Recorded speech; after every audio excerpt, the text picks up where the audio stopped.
देखिए, अभी हम लोग आरके कॉलेज गेट के पास मौजूद हैं और काउंटिंग जो है वो शुरू हो चुका है। करीब 1 घंटा हो चुका है काउंटिंग का शुरू। 8 बजे से काउंटिंग शुरू हो जाना था और अभी का जो रुझान सामने आ रहा है, अगर 1 घंटा के अंदर की बात करें तो 10 विधानसभा जो क्षेत्र मधुबनी का पड़ता है, उस 10 विधानसभा में ज़्यादातर विधानसभा सीट पे जो है वो जेडीयू यानी कि जो एनडीए गठबंधन के समर्थित कैंडिडेट है वो सब आगे चल रहे हैं।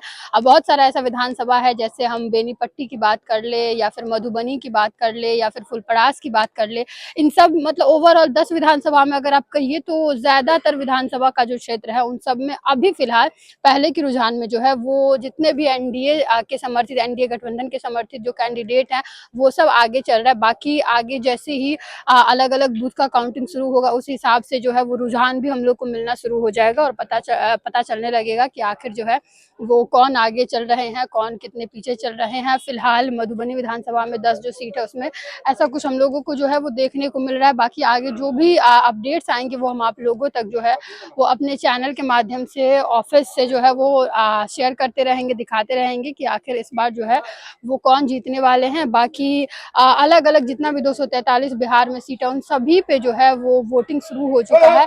अब देखते हैं कि आखिर इस बार जो है वो किसका सरकार बनती है, कौन जो है वो फिर से मुख्यमंत्री बनते हैं, बिहार के नीतीश कुमार बनते हैं या फिर तेजस्वी यादव बनते हैं।